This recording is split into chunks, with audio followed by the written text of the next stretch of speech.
Today we're going to have a quick, easy video to show you how to use a stencil, some DIY paint, and a stencil brush to create a one-of-a-kind doormat.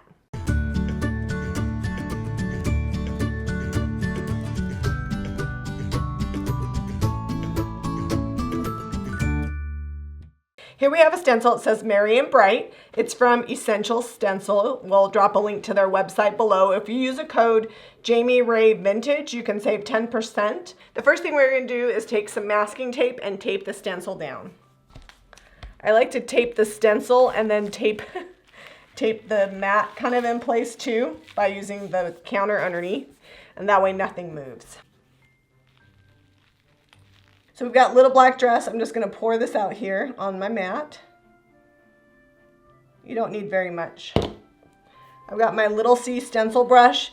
This is nice because it's really flat and it's a big surface. You put a little bit of paint on and then you're going to get most of the paint off. You want it almost dry. That will eliminate bleed through. You're going to hold the stencil as you pounce it and just keep going till the whole area is completely black.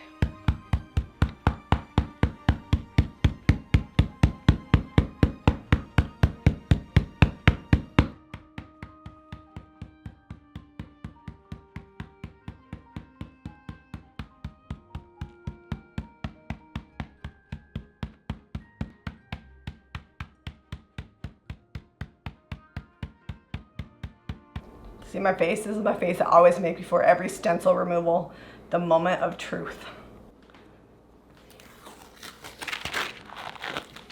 Ta-da! The trick is it takes about, I would say, 4 to 5 passes doing with minimal amounts of paint on your brush to get it nice and dark and down into the crevices. It's better to go slow than to use too much and get it to be goopy because you still want it to be bristly. I'm gonna let this dry and then we'll spray a top coat on it. But while that's drying, I'm gonna show you another project I did. With this pillow, I did the exact same technique, offloading my brush. I used fairy chalk mother and gunmetal. After it sat for 24 hours, I went ahead with an iron set at the appropriate setting for this particular fabric, which is like a velour, and then I heat set for about 20 seconds, just going up and down on each area, and now it's good to go. I'm just going to use shellac because this is what I have handy.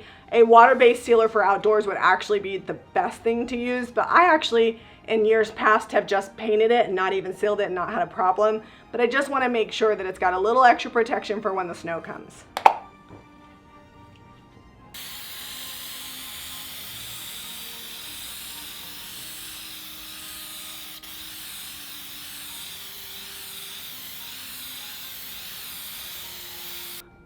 It's all sealed and it's ready for the front porch.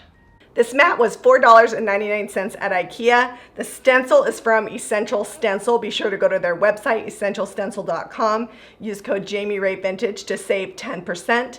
And then the paint was Little Black Dress. And then I also used my Little C stamper / wax brush. And we sealed it with shellac. You can get the wax brush and the paint at jamirayvintage.com. This is a technique that you can use on floor mats, you can use it on pillows, you can use stencils that you make yourself on a silhouette, or purchase a pre-made stencil. Be sure to comment with any questions you have below on making your own doormats or stenciling. If you like this video, give us a thumbs up, and if you're new here, be sure to subscribe to Jami Ray Vintage for more DIY.